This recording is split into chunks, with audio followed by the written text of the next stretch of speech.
97% of the people in our great land never really set their goals in the proper light, in the way that you're going to be taught during the course of this program. 97%. And one of the major reasons is because of a little thing called fear. Now, you spell fear, obviously, F-E-A-R. And that really is an acrostic for false evidence appearing real. But if it appears real, ladies and gentlemen, it's real. For example, I could take this handkerchief and my finger and rob the bank in your town in all probability. All I'd have to do is put the handkerchief over my face, put my finger in my pocket, and walk up to the teller and in my meanest voice say, "Give me your money." And chances are superb that they would give me the money. The evidence would be false, but it would appear real, and because of that, they would give me the money. A young Cuban hijacked an airplane to Cuba with a bar of soap. He took it to the captain of the aircraft and he said, "Let's go to Cuba. I've got a bomb in here." Though the evidence was false, it appeared real, and they went to Cuba. You see, the truth of the matter is a lot of people collect a great deal of false evidence, and the net result is they never set the goals. Now, let me assure you, there's a certain amount of danger in setting goals. For example, next Monday morning, I get on an aircraft in Dallas, Texas, going into Atlanta, Georgia at 8:45. Now, I've got sense enough to know that when I get on that airplane, there's a certain amount of danger when I get aboard that aircraft, because some airplanes are coming down faster than they go up. And I'll tell you, when those airplanes come down faster than they go up, there's danger for me. But there's more danger for the airplane. You see, when an airplane comes down faster than it goes up, you just about can't hardly trade those dudes in at any price. I mean, their market value is gone. See, there's danger for the airplane, but there's more danger for the airplane if it stays on the ground. Did you realize that according to the engineers, an airplane will wear out faster sitting on the ground than it will wear out flying in the heavens? It'll rust out on the ground. It'll wear out in the heavens. Not nearly as fast in the air as it'll rust out on the ground. And besides, airplanes are built to fly. You get on a ship, there's danger it might sink. But there's more danger for the ship if it stays at anchor in the harbor. Experts tell me that it will collect barnacles and become unseaworthy faster in the harbor than it will if it sails the high seas. And besides, that's what ships are built for. Now, there's a certain amount of danger in setting your goals, because, you see, you might not reach those goals. But folks, there's danger if you don't set the goals. You see, man and nature are 180 degrees apart. We use up nature's natural resources by using them up. But we use up man's natural resources by not using them at all. Oliver Wendell Holmes expressed it very eloquently when he said, "The tragedy in America is truly that we waste our natural resources. But one of infinitely greater tragedy is the fact that we waste our human resources by not using what we've got." And the average person goes to their grave with their music still in them. What a shame. You got to have goals, ladies and gentlemen. I think most of us would like to be part of that successful group of people with goals. But few of us take the time to sit down and write out our plan for life.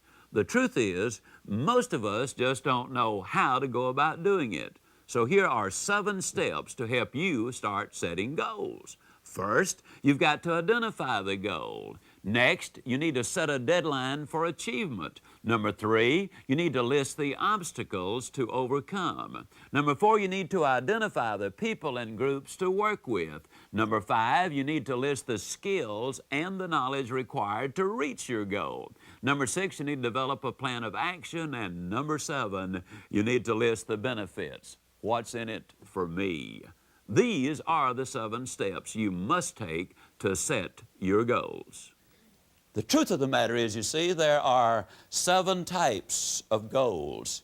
But the formula works exactly the same, whether it's a social goal, a mental goal, a physical goal. Doesn't make a difference what kind of goal it is. Let me kind of alert you and give you a simple example of why we need to be alerted to why we need some of our goals. For example, is there anybody here who has a racehorse worth in excess of $1 million? Can I see your hands? Okay, now if you did have a thoroughbred horse worth in excess of $1 million, would you keep him up half the night, let him drink coffee and booze and smoke cigarettes and eat junk food? Now, chances are you'd say, Ziglar, that's crazy. Of course not. How about a $10 dog? Would you treat him that way? $5 cat? What about a $1 billion body?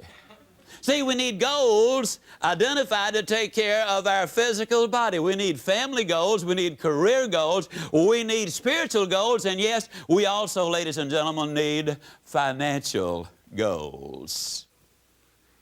Before going any further, it's time to take a personal inventory, kind of a checkup from the neck up to see how you're performing in various areas of your life. As each area appears on the screen, evaluate yourself on a scale of 1 to 5, 5 being excellent. Begin with the physical area of your life. Rate yourself on appearance, medical checkups, exercise programs, weight control, and nutrition. The next area is the family, your listening habits, your forgiving attitude, being a good role model, time together, supportive of others, respectful and loving. Financial, earnings, your savings and investments. Budget, adequate insurance, charge accounts. Social, your sense of humor, your listening habits, your self-confidence, your manners and caring. The spiritual, the inner peace, the sense of purpose, prayer, religious study, belief in God. Mental, imagination, attitude, continuing education, reading, and curiosity. Career, job satisfaction, effectiveness, job training, understanding the job, the purpose, and your competence. Now, review your performance in all 7 areas and determine which areas need improvement. We will use this evaluation later in the program to help you set your goals. Now, goals have certain characteristics. For example, we need some big goals and some multiple goals. We need more than one goal. If you just have one goal, you'll end up being a warped individual. Now, if you only have one goal, chances are good you're going to reach it if you really work at it, as we've been talking about. But you don't want to be warped. You need the balance that we're talking about. I'd set the goal of losing the 37 pounds. Now, that is a big goal. You need big goals because big goals force you to reach in and utilize the potential which is there. I love the story of old gentleman Jim Corbett, the former heavyweight boxing champion of the world. Corbett was out doing his road work one morning, and he saw a fisherman who was just having a field day. I mean, he was pulling in the big ones and he was pulling in the little ones. And Corbett noticed that as he was running past, the fisherman was putting the little fish in his creel and he was throwing the big ones back in. He couldn't resist it. He walked over to him, ran over to him and said, Mister, he said, I've seen a lot of fishermen in my lifetime, but I believe you're the first one I've ever seen who threw the big fish back and who kept the little ones. Now, why in the world would you do a thing like that? And the fisherman sadly shook his head and he said, man, I hate to do it, but he said, I don't really have any choice. I have to throw the big ones back because, you see, all I've got's just this little old bitty frying pan.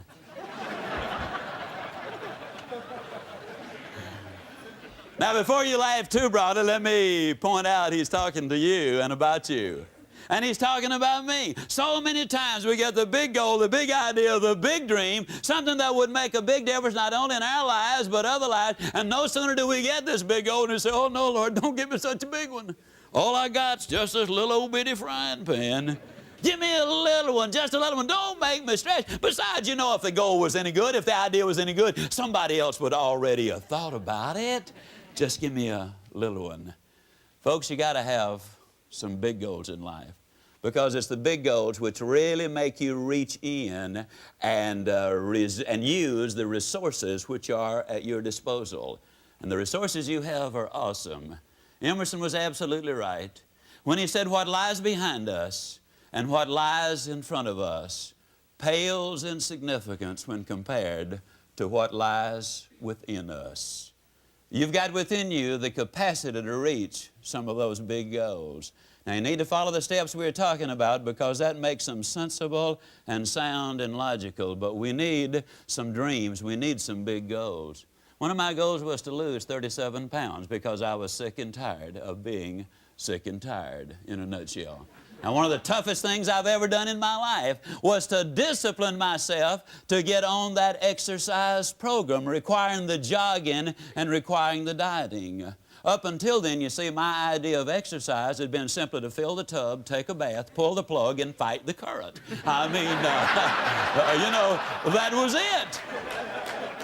And any way you cut it, folks, that really is not much of an exercise program. And I finally got on it, and I went to work to lose that weight. Now, it took 10 months. That was a big goal. It was a goal which made a definite difference in my life. Writing the book was a big goal. It made a definite difference in my life.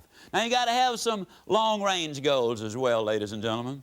Now, I don't want to be negative. Matter of fact, I'd be like the little boy who came home from school one day and said, "Dad, I'm afraid I flunked the arithmetic test." His dad said, "Son, that's negative. Be positive." He said, "Dad, I'm positive I flunked the arithmetic test." Now, I'm absolutely positive, folks, that you're going to have some difficulties in your life. In front of you, ladies and gentlemen, there is trouble. Some friends of yours are going to disappoint you. Your employer or employees are going to disappoint you. There's going to be some setbacks and reversals that you absolutely cannot understand. There are going to be things happen in your future that will frustrate you, flabbergast you, amaze you, disgust you, and everything else. And that's the reason you've got to have long-range goals. You see, if you've got those specific long-range goals, ladies and gentlemen, and then when things don't go exactly your way, you will treat the setbacks as a pebble on the beach. If you don't have those goals, you'll treat it as if it were the whole ocean front. You got to have long-range goals. And the reason you need long-range goals is because the long-range goals help you to deal with and overcome those short-range failures. The rule is very simple. You go as far as you can see, and then when you get there, you'll always be able to see further. I set my goal to lose 37 pounds in 10 months. That was my objective. And as I looked at it, 37 pounds in 10 months, I knew in my own mind that I could reach that goal of losing 37 pounds in the 10 months. But we got to break things down. Like when I get aboard that aircraft in Dallas going to Atlanta, you see, for the first 20 minutes, we'll be headed straight towards Atlanta. But after 20 minutes, we'll no longer be going to Atlanta. Don't know where we'll be going, but it won't be Atlanta, Georgia. Because the direction of the wind will change, the velocity will change, the gravitational pull of the earth, the sun, the moon, and the stars will all blow that airplane off the course, and so the captain of the aircraft will turn the aircraft around, fly back to Dallas, land, and start over. Just seeing if you're paying attention. How many of you know perfectly good and well he's not going to do that? He's going to make a different heading, is he not? He's going to change the course. You see, when you have those long-range goals, a lot of times things happen to you. Well, you don't abandon the goal. As my younger brother, Zig Ziglar, says, you don't change your decision to go. You simply change your direction in order to get there. See, we can't always predict what's going to be out there. When I set the goal of losing the 37 pounds in 10 months, I broke it into 10 parts. 10 months I was going to do it. That's 3 7/10 pounds per month. Now, folks, I knew I could lose 3 7/10 pounds a month. You see, that's less than £1 a week. I knew that I could lose 3 7/10 pounds a month. As a matter of fact, I was so certain that I could that I didn't even bother to get started the first 28 days.